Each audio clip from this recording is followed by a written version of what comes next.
Mercado da pecuária de corte. E aí, Janaína, será que agora o boi vai? Ah, não sei. A gente tá vendo aí preços, né, não tão remuneradores quanto antes e a reposição um pouquinho mais cara. Será que vai ficar assim, Pedro? É, uma das métricas mais importantes que a gente tem que olhar nesse mercado é a questão da relação de troca. Que é o quê? Um boi gordo dá quantos bezerros? Tem que tomar cuidado, porque pecuarista, né, a conta às vezes não tá fechando, porque a commodity também às vezes não acompanha o preço da soja, do milho, não acompanha o preço do mercado do boi. Enfim, tem que fazer uma ginástica aí, tem que utilizar ferramentas de gestão, tecnologia, para não deixar ir embora o boi com a corda.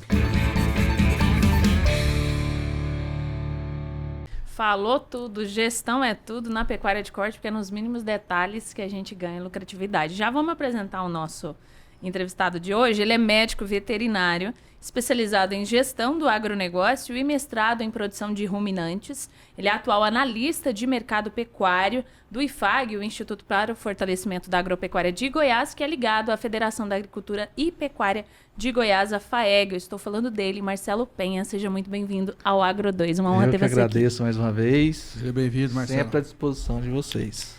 E aí, Marcelo, em qual ciclo pecuário a gente está, né? Porque tem ciclo de alta, ciclo de baixa, só para a gente entender como que começou 2024 aí nessa área. A pecuária, nós estamos indo num ciclo pecuária onde nós estamos um bezerro ainda em baixa, uma arroba também em baixa, e tudo sinalizando para ser um 2024 onde vai ser o ponto de equilíbrio para alta 2025. Essa é a sinalização, é uma tendência que a gente está entendendo que pode acontecer. Então, quando você fala ponto de equilíbrio para 2024, é que a gente está no fundo do poço do preço, é isso. Daqui para frente é só para trás, ou é só para cima. Então, vamos fazer uma ponderação para a gente não ser tão pessimista e nem tão otimista. O produtor, ele já entende essa dinâmica, principalmente aquele que já está há bastante tempo no mercado. Ele sabe que é um ponto de equilíbrio entre produção e consumo e que os fatores que interferem diretamente no preço é o mercado, se ele está comprador ou se ele não está comprador. Estamos vivendo um momento crítico a nível mundial da geopolítica, onde a gente tem várias interferências. Uma delas é a guerra da Ucrânia com a Rússia, a outra é de Israel, né, com a Palestina. E nós temos também os conflitos políticos polarizados no mundo inteiro, onde o Brasil não fica fora dessa situação. A gente entende que a China ela vai dar uma esfriada na questão de ser tão compulsiva no consumo. Acho que ela está conseguindo equilibrar internamente. Não sei se isso é muito bom ou muito ruim para eles, mas vai chegar uma hora que isso iria acontecer. Já chegou essa hora, né? E isso a gente entende que pode haver também um arrefecimento em relação ao consumo de carnes. A gente sabe que o Brasil ele é um grande exportador. Ele é o primeiro exportador de carne bovina mundial. E, nesse sentido, a gente entende que essa exportação para nós é uma válvula que consegue equilibrar bem o jogo, onde a produção ela pode exceder um pouquinho e o mercado exportador ele absorve isso, que é em torno de mais ou menos 25% de tudo aquilo que a gente produz de carne bovina. O mercado interno ele representa 75%, então o grande comprador é o nosso povo brasileiro. E a gente está num momento onde a política está interferindo muito nos negócios e isso faz com que esfrie um pouquinho também. Porque se sobra dinheiro na carteira do nosso consumidor, ele consegue consumir bem a carne. Se não, ele começa a pular de proteína da mais cara para mais barata, aonde o suíno e a ave são os mais procurados. E o ovo também é outra alternativa que vem também fazendo com que o consumidor consiga escapulir dos preços altos da carne. No mercado, no varejo, isso é um ponto de equilíbrio importantíssimo. Quanto mais rápido o preço abaixa para o produtor e abaixa para o consumidor, esse equilíbrio acontece de uma forma mais rápida. Então a gente entende que tanto o açougue quanto o supermercado, quanto mais rápido ele ia fazer isso, ele consegue ajudar mais a cadeia como um todo. E não é interessante para ninguém ganhar agora e perder depois. Então o jogo, quanto mais rápido ele acontecer, melhor é. Então assim, é um cenário que a gente entende que é importante. Como você perguntou se vai subir ou se vai descer, nesse momento nós tivemos um problema seríssimo de clima, aonde a gente não teve muita água em outubro, não teve em novembro, e só dezembro começou a chover. O que aconteceu com as pastagens? Elas demoraram a sair. Como a gente vem de um estoque alto de gado no pasto, o que aconteceu com o pasto? O pasto acabou. E aí, como que funciona isso? Eu só vou no mercado e compro, faço novas compras se eu tiver pasto. Então o que aconteceu com a reposição? Ela ficou estagnada. Muitos dias de leilões, às vezes vendendo muito pouco e fazendo esse gado retornar para a fazenda. Isso despesa, gasto, mais gado ainda no pasto. Isso vai fazendo com que fica difícil você fazer o manejo dentro da propriedade. E agora? O que eu faço? Eu tenho que vender. Porque se eu deixar o estoque do jeito que está, eu vou ter problema seríssimo lá em agosto, setembro e outubro de 2024. Então esse momento é um ponto crucial para o produtor. Ele tem que tomar muito cuidado com o que ele vai acontecer aqui para frente. Porque se o mercado continuar estagnado, ele vai ter um problema sério de falta de pastagem e pode ter um impacto direto isso na falta de alimento em agosto, setembro e outubro de 2024. Se acontecer jogar esse tanto de carne no mercado, o que vai acontecer com o preço? Vai cair. Vai cair. Por quê? Porque... Mas assim, só te interrompendo, né, Marcelo? Porque eu sei que essa pergunta, boa parte dos telespectadores e dos ouvintes que estão acompanhando pelo Spotify e as outras redes, já deve se perguntar, e eu sei também que é uma pergunta muito, muito do leigo, mas que faz parte, né, da comunidade, do Brasil em si, que até para explicar para o pessoal.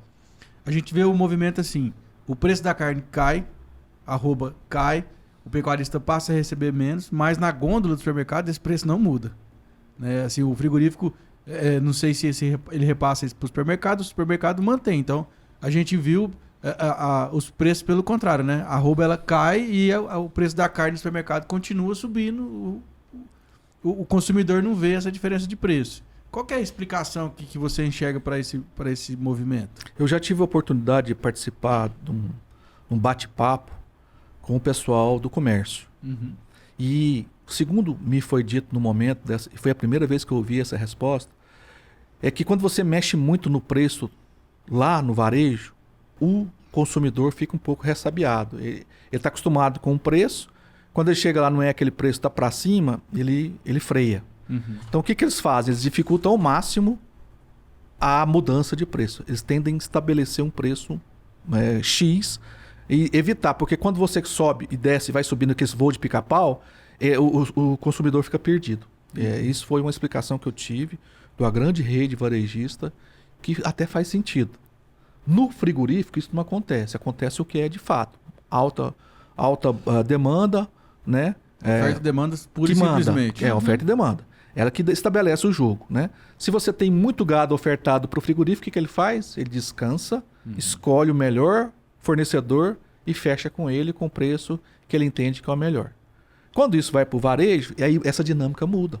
Porque vai depender do consumo, depender dos contratos que eles fecham, e aí isso muda a regra do jogo. E o que eu ouvi nesse dia fez sentido, que você ficar mexendo muito no preço, isso atrapalha às vezes como é que o consumidor ele faz a leitura dessa questão de alta e baixa do preço. Porém, eu acho que nós estamos num momento dinâmico, um momento onde tudo falta tempo, e eu acho que isso pode chegar no jogo do varejo também. Eu acho que o varejo pode dar uma repensada nisso. Tem muita carne? Baixa o preço. Tem pouca carne? Eleva o preço. Aí o jogo, como você bem disse, é o ponto de equilíbrio, é a oferta e demanda que vai fazer sentido. E para a cadeia, eu penso que isso é muito importante. Por quê? Porque você consegue regular a questão da produção e o consumo. Principalmente tendo como opção a válvula da exportação, que o Brasil está abrindo novos mercados e aí consegue... É interessante para todo mundo isso acontecer. Se o nosso presidente não virar um para internacional, né? Persona não grata, mas Persona enfim, não grata. Vamos lá. Você até citou sobre o clima, a Federação da Agricultura e Pecuária aqui de Goiás até conversou com os pecuaristas sobre isso, né? Que é uma preocupação muito grande. Aqui no Centro-Oeste a gente está vivendo ainda os efeitos do El Niño, que deve persistir até abril, até junho pode chegar, né? Queria que você falasse como que vocês têm percebido as propriedades aqui na região Centro-Oeste, que é o celeiro da carne bovina brasileira, né? Que é daqui onde sai grande parte do que é produzido para alimentar os 75% aí do país que consome e os 25% fora. Como que vocês têm percebido essas fazendas? Você até citou sobre cria, recria e engorda, né? Tem uma diferença aí de como que o produtor está lidando com isso, com essa seca. Como você bem disse, as fases ela é muito importante. Quem mexe com cria, quem trabalha com cria, a atividade de cria é a atividade que eu costumo dizer que ela tem que estar bem atenada, porque esse animal fica o tempo todo lá na fazenda. Então, as matrizes ficam lá, aí chegam as crias. Se ele tá aumentando o rebanho, ele segura as fêmeas que estão vindo, faz uma pressão de descarte de 5, 10 a 15% dos animais mais de idade, com maiores problemas zootécnicos. Então, ele tem muita categoria para mexer. Então, eu acho que o mais difícil é a cria. Essa pessoa que mexe com cria, ela tem que estar muito bem coordenada, assistida, planejando cada momento da propriedade, porque para mim é o que mais tem mais detalhe. Quem mexe com recria está na condição mais tranquila. Por quê? Ele comprou o macho ou a fêmea de desmama, que varia de 150 a 200 quilos entre macho e fêmea. Ele põe lá, faz a recria, ele já sabe mais ou menos o estoque de capim que ele tem, faz a recria, o que ele vai colocar, proteinado ou sal mineral, vai depender do que é o custo dele. E quando chegar lá no momento ideal de 9, 10 arrobas, ele tira esse animal da propriedade. Esse para mim é o que mais está tranquilo. Tem o que termina, que compra um animal de 13 arrobas, ele vai para confinamento ou ele vai a pasto. Tem gente que faz terminação intensiva a pasto ou terminação extensiva. E esse também, ele consegue medir bem, e como é um lote só, ele consegue fazer a coisa acontecer de uma melhor forma. Essas duas atividades, que é a recria e a terminação, eu acredito que eles estão bem. O mais difícil é a cria. É difícil. E tem menores produtores de menor tamanho. Então, como muitos deles têm outra atividade, é um comerciante, é um industrial que está aqui na cidade, o funcionário está tocando lá, às vezes ele perde o time. E isso faz com que a dificuldade de animais no período de agosto, setembro e outubro, onde ele tem um maior problema de índice de mortalidade, principalmente naqueles animais de primeira cria, que são os mais sensíveis. Aí pode ter a mortalidade e pode ter prejuízo nesse sentido aí.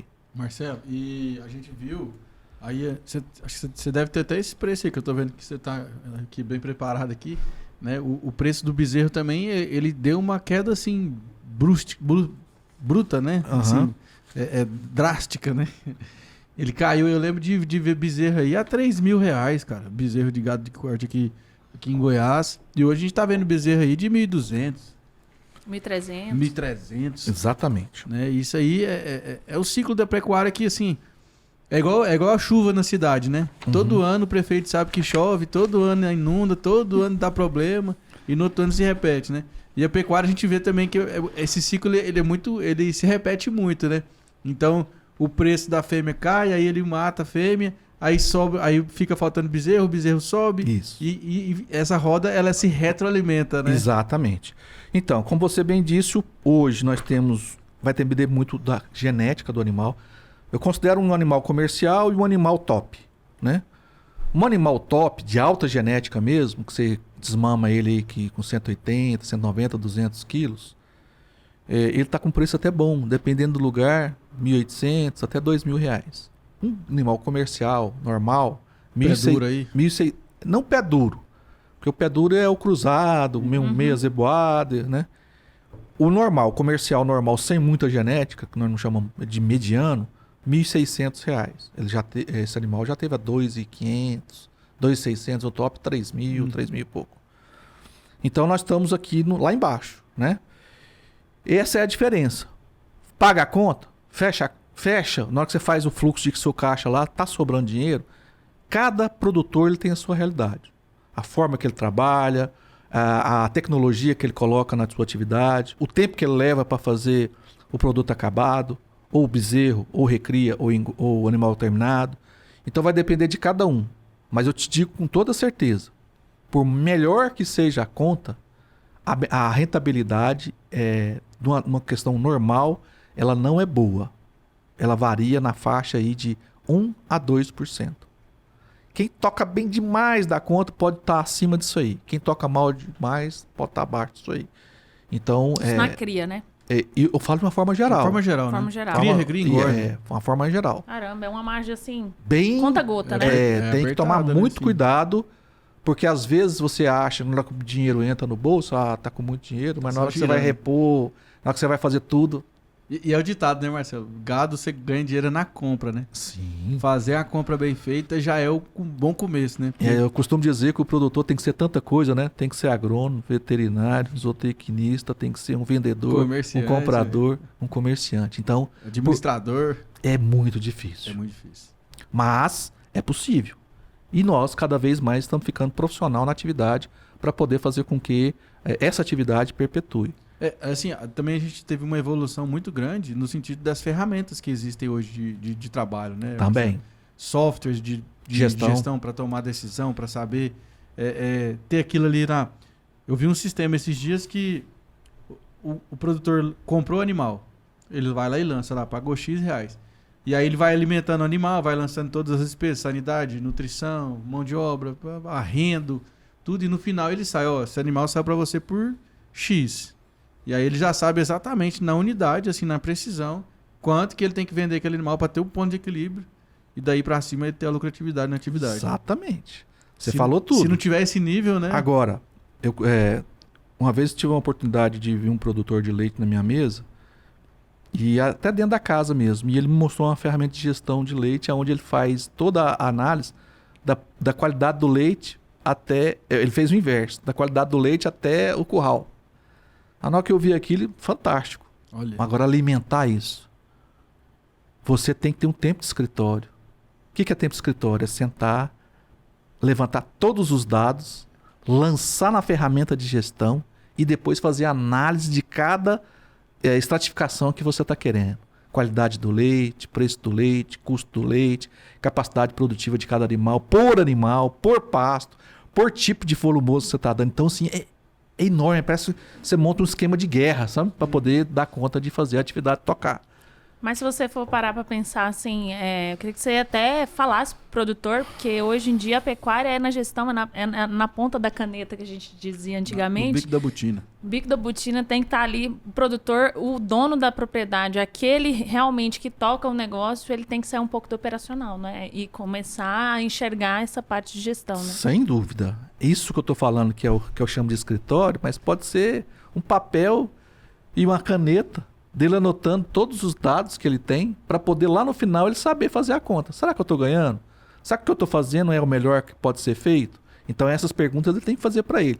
Apesar que, pessoal, eu tive a oportunidade já de andar por 15, 17 anos no campo e eu vejo o produtor uma pessoa muito sábia.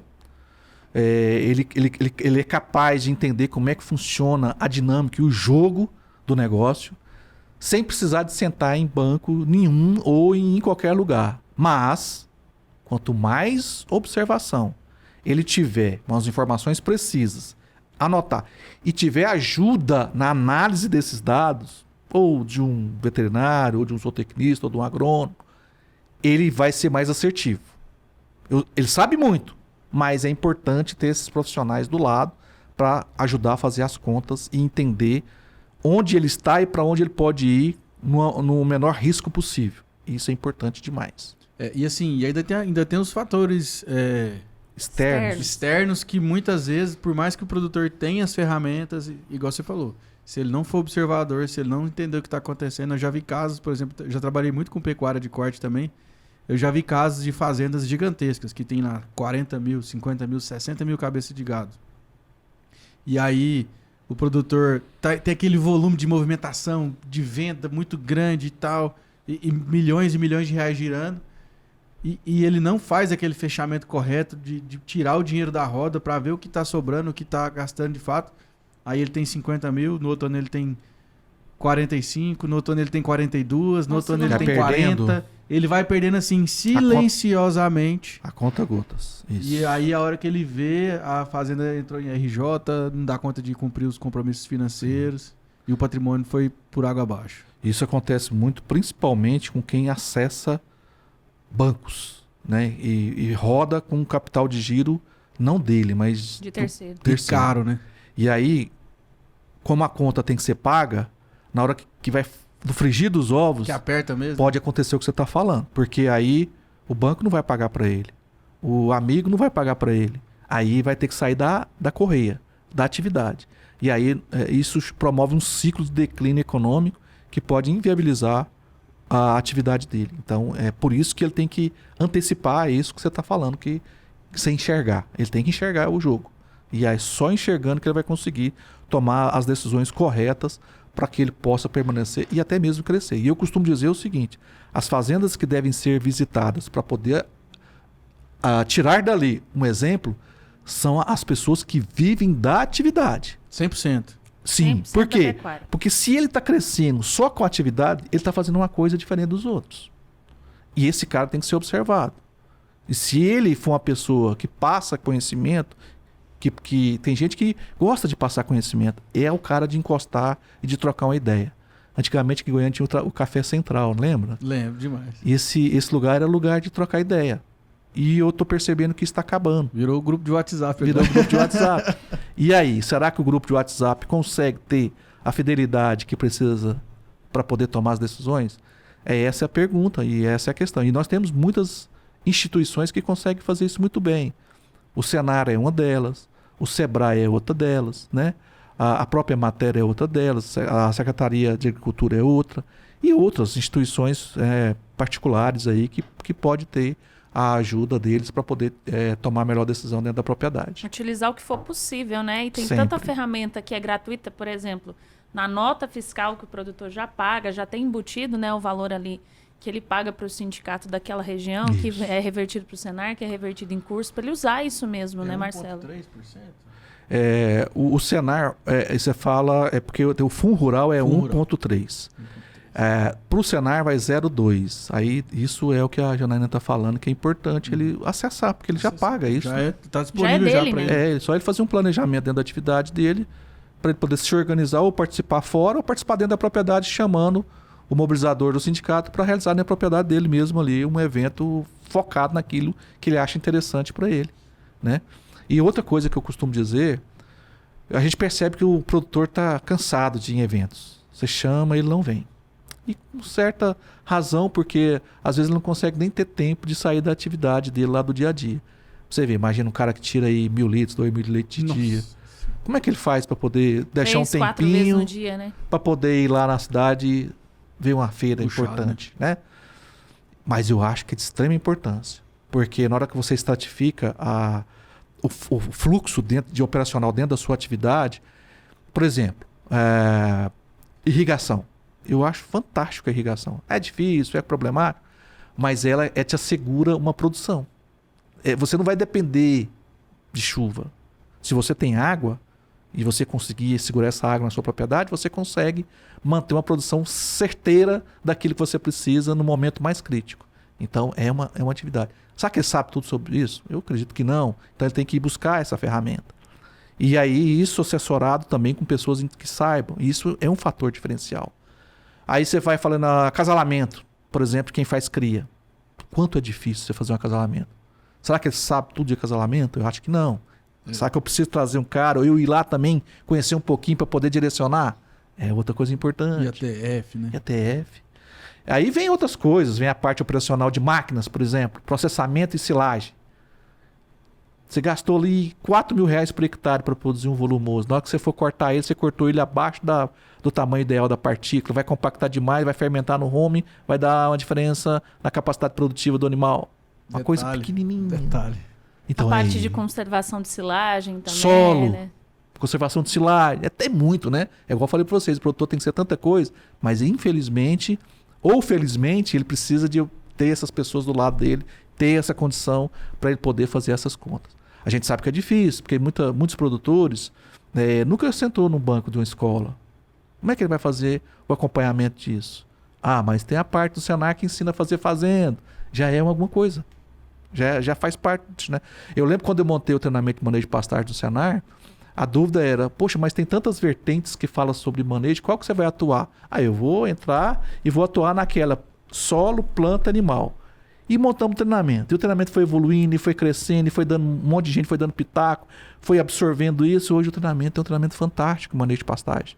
Coisa que era difícil de falar naquela época, né? E hoje nós fazemos. Então é isso que precisa, é coragem para poder fazer acontecer aquilo que é necessário para a atividade cada vez mais ser significativa e produtiva para o produtor e para o consumidor também. E quando você fala muito improdutiva, a gente tem visto aí nos últimos 50 anos a agricultura bombou, né? E a pecuária vem remando atrás em questão de genética, de tecnologia, de inovações. Mas eu queria que você falasse sobre a tecnificação do produtor, batesse nessa tecla novamente, do pecuarista, porque a agricultura, ela foi, né? E aí tem muita gente que está migrando da pecuária para a agricultura. Você acha que esse movimento seria... às vezes o produtor está com dificuldade lá, o pecuarista, e a primeira coisa que ele vem na cabeça dele, fulano saiu, foi para a agricultura, está ganhando dinheiro mais rápido. Será que essa é a saída? O pecuarista, ele foi o primeiro a chegar no cerrado, né? E ele tem um conhecimento, como eu já disse lá no início, uma dinâmica de conhecimento muito grande. Ele acessa menos banco do que o agricultor. A gente percebe isso. Ele é mais cauteloso. Ele arrisca menos na atividade. Ele conhece que a atividade ela tem uma margem pequena. Ele precisa ter escala para ele poder ter fôlego, para poder fazer um investimento na propriedade. Mas nós estamos vindo com a safra de pecuaristas que já não são mais aqueles pioneiros, que é filhos, netos, bisnetos, que já foram, estudaram, fizeram veterinária, agronomia, técnica agrícola, ou às vezes não, às vezes já entrou na atividade, mas assessorado por alguém. E isso a gente percebe que está evoluindo muito rápido. A pecuária está perdendo, ela tinha 200 milhões de hectares de pastagem, hoje está em torno de 155, 160 milhões. Ela está perdendo espaço, mas ela está ficando mais eficiente. Nós tínhamos menos de 1 A por hectare, né? Hoje nós já temos 1,4 A por hectare. Na média? Na média Brasil. Nossa, subiu muito, dobrou. Então, sim, você vê que o pecuarista não faz muito investimento, mas faz. Ele não faz na velocidade que a agricultura faz. Mas ele faz mais calado, ele né? faz mais na dele, ele não faz muito alarde, ele vem fazendo. Na hora que você sai daqui de Goiânia, sentido São Miguel do Araguaia, vai olhando para você ver os modelos que a gente tem de pecuária. Nós temos pecuária intensificada com 10 UA por hectare. Nós temos pecuária com 1 UA por hectare. Aí o que essa pessoa está fazendo? Nós temos solo de fertilidade altíssimo, nós temos solo de fertilidade baixa. Para cada situação, um tipo de tratamento. E aí ele vai se adequando e ele vai aprimorando e vai melhorando o manejo. Antes o pessoal... eu lembro que meu pai, meu avô, não sabia o que era manejar pasto. Ele colocava, não, que tem pasto. Tira, põe, aluga. Não, hoje ele já sabe, eu vou precisar de tanto de pasto até junho, de junho para frente eu vou precisar de tanto. Eu vou deixar um pasto aqui, 20% aqui, para eu poder usar na época da seca. E ele vai fazendo isso bem. Já tem gente usando ureia, já tem fazendo calagem, já usa fósforo, já usa nitrogênio, já usa irrigação. Para cada situação, já existe um monte de modelos que vem acontecendo. E ainda mais a genética, cada vez mais melhorando a situação de capacidade de ganho de peso diário do animal. Então, assim, por mais que ele é resistente, ele faz. E aí, o que precisa é ele ter bons parceiros do lado para poder dar segurança a ele do que ele está fazendo é certo. E não errar na questão de acessar juros altos para poder, às vezes, inviabilizar o negócio dele. Ele tem que estar muito bem articulado na ponta da caneta para poder ele não entrar numa situação ruim. Dependendo do ciclo, lembra? Se ele vender no momentos errados e fizer investimento no momento errado, aí o problema é maior. Por exemplo, você pega um animal de que um bezerro hoje custa 1.500 e acessa um juro de 9%, 10% ao ano, ele vai ter dificuldade. E aí isso pode ser problema. Se ele vende um bezerro de 3.000 e deixa para depois fazer um investimento no melhor momento, aí ele consegue fazer bons movimentos e cada vez mais permanecer na atividade da melhor forma. E cada um tem o seu jogo, cada um tem a sua estratégia. O que a gente pede é para ter cautela para ele não fazer a tomada errada. Principalmente aqueles que entram na empolgação do pai, do irmão ou do amigo, que chama ele para atividade, aí depois a coisa vira e ele vende e perde tudo. Então a gente tem que tomar cuidado com essas atividades dessa forma. Eu acho que, voltando nesse assunto aí da questão da pecuária, da agricultura, eu acho que isso é perfil, sabe? Porque, vamos lá, né? A agricultura, ela tem um risco bem maior, né? Assim, aquele ditado, né? Carro apertado é que canta. Sim. Então, não é que o boi é mais fácil, que o boi tem menos risco. Eu acho que o boi também tem os seus riscos, lógico. Mas, se o produtor toma uma pregada com a agricultura, ele vai demorar mais tempo para ele se reerguer e se levantar do que se ele tomar uma pregada com a pecuária. Porque assim, o boi, o preço tá ruim, ele consegue segurar, ele tem mais um tempo ali de um mercado mais elástico para ele poder esperar, às vezes, o melhor momento para ele perder menos quando ele estiver nessa situação. Já a agricultura não tem isso, né? Agora, igual a gente viu agora na questão da quebra de safra, né? Então, assim, não choveu, deu problema, deu doença, acabou só ano que vem, só safra do ano que vem. Então, e renegociação e alongamento de dívidas. E agora o agricultor tá... Aí que entra a gestão, o arroz com feijão dentro de casa. Porque assim, se você teve um ano que foi muito bom, ótimo, não sai queimando não. Se organiza para que quando vier o ano ruim, você tenha tá preparado. Para não sair da atividade, né? E quem tem os dados anotados, consegue enxergar isso que você está falando muito bem. Nunca que uma situação dure e permaneça no conforto eterno. E nunca que ela fique numa situação indesejável para sempre. Uhum. Então, existe a gangorra, ela é notória, e quem está na atividade há muito tempo sabe do que você está falando. Às vezes ele não sabe da forma que você desenhou, mas ele percebe todo esse movimento. E aí ele é estratégico para isso. E cada um tem o seu jogo. Tem um que compra casa na cidade, tem um que investe com alguma consultoria nessa parte de investimento. Cada um tem o seu jogo. Uhum. O que não pode é ele ter a certeza que todo o jogo dele está naquela atividade e que ele vai permanecer dentro daquela forma. E isso não acontece. Então, a gente tem que ter sempre esse olhar que você está falando aí. Esse mercado às vezes tem hora que ele fica eufórico, né? Isso. Igual a gente viu a soja, né? Há 2 anos atrás, R$180 a saca de soja. E a galera começou A galera comprando investir, com máquina de 5 milhões de reais que custava 2,5 há um ano Esse atrás. é o problema, é a euforia. Comprar algo que não vale e vender aquilo que vale por menor preço que o mercado está querendo pagar. Aí que está o jogo. Sai ou entra da atividade de forma de pressão. Aí é ruim. E o pecuarista, ele sabe desse jogo.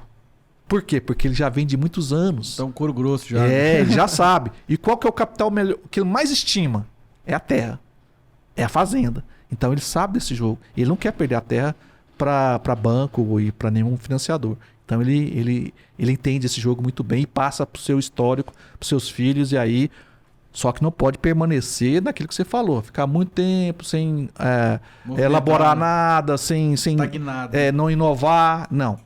Nós estamos num mercado muito rápido e dinâmico. Lógico, nós também não podemos entrar nessa onda de dinamicidade toda, não. Loucura, né? Porque senão você começa a fazer um monte de coisa que não cabe. Mas nós precisamos estar atentos, sim, às inovações. Vou dar exemplo. Hoje está fazendo um aplicativo que você pesa o seu animal sem precisar ter a balança. Isso é um bom negócio, porque você não faz estresse animal, é um valor às vezes mais barato, vai depender de como é que funciona, e aí você tem um jogo melhor do que antes. E isso ajuda. Então é um das ferramentas que eu estou falando. Bolsa é outra, né? Aplicar lá na bolsa para poder segurar o preço, o custo da sua arroba, para você não perder. É difícil? Mas é possível? Então a gente precisa de estar antenado às situações. Eu acho que é difícil até começar a entender sobre o assunto, né? Porque às vezes a gente... Coisas que qualquer um de nós aqui, se fosse falar, que antes de aprender ou de estudar sobre, parecia um bicho de 7 cabeças, né? Mas hoje, cada vez mais, em todo o mercado, seja que profissional for, tem que estar antenado, porque o consumidor está antenado, o comprador está antenado, e quem tiver mais dentro de uma atividade que esteja inovando o tempo todo, Isso. que esteja antenado com o mercado, vai conseguir sair na frente, né, Pedro? Exatamente. Igual o Marcelo falou aí, veio uma frase na minha cabeça que eu escutei, não sei aonde esse dia, que a gente vê tanta coisa na internet aí, que cada real economizado na atividade é 100% a margem de lucro. Ou seja, aquele dinheiro que você economiza, ele é 100% no seu bolso. Então, é mais fácil você ganhar economizando, aumentando produtividade, diluindo o custo, você vai ter 100% dessa margem desse lucro no seu bolso, do que correndo risco na atividade. Exatamente, é isso aí. Cuidado com o que você vai comprar, né, Pedro? Cuidado Tá na que você ponta vai do comprar. lápis aí. Mas eu queria que você encerrasse falando, Marcelo. Você já até pincelou sobre o assunto. Nós estamos vivendo um período de crise aí, climática, que impactou a pecuária, assim como impactou a agricultura, não da mesma forma, de formas diferentes, mas perspectivas para 2024, nós sabemos que a partir de agora cada vez mais a chuva vai diminuir. O que o pecuarista pode aí se assegurar, qual que é o serviço de casa que ele deve fazer bem feito para que ele não conte tanto com o clima e para que ele continue na atividade de forma lucrativa e de forma, como se dizer, nessa época de estresse, né, hídrico, aí, de forma cautelosa. Né? Cautelosa. Então, nós estamos no momento, mês de fevereiro indo embora. Ele pode, por exemplo, até março ele consegue fazer uma reserva de pastagem dentro da propriedade dele. Então, quanto melhor ele manejar os animais dentro da propriedade, fazendo uma reserva para os meses de agosto e setembro, bom será para ele poder conseguir segurar esses animais da melhor forma possível. Juntamente com isso, ele pode adotar uma técnica de um proteinado, né? Baixo consumo, depende do que ele está querendo para a atividade dele. Ele pode separar um lote que às vezes ele pode passar, pode comercializar ele antecipado, ele pode colocar ele à venda, então ele trata esse animal e consegue colocar ele no peso que ele desejava e vender ele para poder diminuir carga dentro da atividade dele, dentro da pecuária dele, dentro da propriedade dele, e ao mesmo tempo ele fazer um caixa, né? Então ele pode fazer isso, ele pode fazer uma seleção dos animais. Então, vamos supor que ele mexe com cria, ele faz uma análise do gado dele, aquele gado que desmama, aquela vaca que desmama um bezerro leve, aquela vaca que ela tem um problema na glândula mamária, aquela vaca que ela demora a emprenhar, ele pode fazer uma seleção, uma pressão de seleção dos animais dele, para poder diminuir estoque dentro da propriedade e fazer caixa também e diminuir pressão de pastejo, né? Continuando com a estratégia, ele pode ir no mercado e tentar antecipar uma compra do milho, do sorgo, para poder fazer energia para os meses de agosto, setembro e outubro. Vai depender da chuva, onde ela vai começar lá em outubro ou novembro, né? Mas a gente sabe que setembro e outubro é complicado. Ele pode fazer uma silagem, nesse momento agora, uma silagem de capim, né? Para poder, se ele tiver condições, fluxo de caixa. Você não vai apertar ele pode fazer isso. Ainda dá tempo, mas quanto mais o tempo passa, mais vai ficando difícil essa parte volumosa. Aí ele vai ter que correr para o milho, para o sorgo, para poder tentar ajudar ele nesse momento crítico. E o estoque de animais também. Ele pode fazer uma parceria, ele pode colocar um gado à meia com o vizinho dele, se o vizinho dele tiver bom de capim, né? Ele pode, de forma estratégica, se ele tiver algum vizinho que não tenha gado no pasto, ele alugar por 60, 90 dias para diminuir a pressão de pastejo na terra dele. Dá para fazer isso. Ele pode jogar uma ureia no pasto para poder melhorar a capacidade produtiva nessas últimas chuvas que nós vamos ter em março e abril, para aumentar a capacidade de matéria seca para agosto, setembro e outubro. Então dá para fazer muitas coisas aí, sempre ligado a um técnico, uma pessoa que ele confie, para poder fazer da melhor forma e com o menor custo. Caramba, cheio de estratégia, né? Pegou a visão? Pegou isso aí, ó, cheio de spoiler. Se quiser, já rebobina a fita aí, já começa a anotar de novo, né, Marcelo? Isso aí. Quer acrescentar mais alguma coisa? Não, eu só trouxe aqui um dado, né? 2018, Goiás fez um abate de 2,8 milhões de cabeças, só para fazer uma retrospectiva antes da pandemia e pós-pandemia. Aí, em 2019, nós fizemos um abate de 2,5 milhões de cabeças. Esse é Goiás, tá? Aí já foi 2019, pré-pandemia, 20, 21, pandemia, né? 20, 2,4, caiu. 2021, mais ainda, 2,3 milhões de cabeças. Aí começou a subir. 2022, 2,7 milhões de cabeças. 2023 não fechou ainda direitinho, Goiás, porque está esperando os dados do BGE, mas acreditando que pode chegar aí a 2,8, 2,9 milhões de cabeças. Ou seja, retomando após pandemia, né? Então, não adianta a gente saber demais do que produzir, mas o ambiente de negócio. O que o mundo está guardando para nós 2024, 2025. Então, a gente tem que estar ligado o que pode acontecer. Eu acho que nós vamos cada vez mais melhorar a capacidade produtiva nossa, porém, a gente tem que tomar cuidado com o que pode acontecer. Até 2030 a gente vai aumentar muito a produção, o mundo vai continuar crescendo em população e a proteína vai ser bem buscada pelo nosso consumidor, seja aqui no Brasil, seja fora. Porém, nós temos algumas coisas que vêm atrapalhando. Por exemplo, essa questão que eles chamam carne de laboratório. não é carne, é outra coisa. Não é carne. Carne é carne. Carne é A carne. partir lá de do uma bichinho. célula de não sei o quê, mas não é carne. Então, Parece. isso eu acho que está longe de acontecer, mas tem muita gente buscando.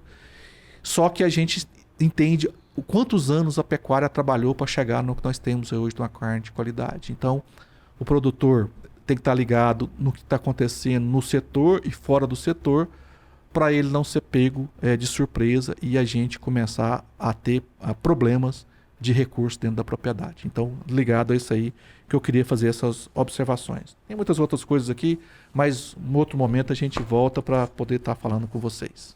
Bacana, tá? Ficou curioso aí? Quer saber mais? @Sistema FAEG tá aí na tua tela, @ifag.go. O IFAG tá sempre postando lá nas redes sociais do Sistema FAEG, do próprio IFAG também, ifag.go tá aí na tua tela também, sobre cotações, sobre informações de mercado, boletins de mercado. Tem também a CNA postando muito sobre o assunto. Tem também o @do Marcelo, @penha71. Se você ficou curioso, quer saber mais, está precisando de uma consultoria, você tem total direito de entrar em contato com o Senar, né, Pedro? Total. Entra em contato, tá aí na sua tela, todos os contatos que você precisa. Ficou com mais dúvida? Entra lá, @Sistema FAEG, manda um direct, a galera encaminha você, né? Tem o seu sindicato rural aí mais próximo de você também, procura a ajuda que é necessária, principalmente nesses períodos aí de estresse, né? É isso aí. Fechou? Então você que assistiu esse episódio até aqui, paga nós. Se inscreve no canal aí, deixa seu like, comenta aqui o que você achou do episódio, que assunto que faltou a gente comentar aqui, pra gente poder trocar uma ideia. Fechou? Fechou, é isso. Muito obrigada, Marcelo, Eu pela que sua agradeço, participação. Janaína, Honra ter Pedro. você aqui. Valeu, Marcelo. Obrigado. Obrigado. É isso, cheio de informações de pecuária, manda para aquele pecuarista amigo teu, zootecnista que está precisando aí falar sobre nutrição animal com quem ele atende.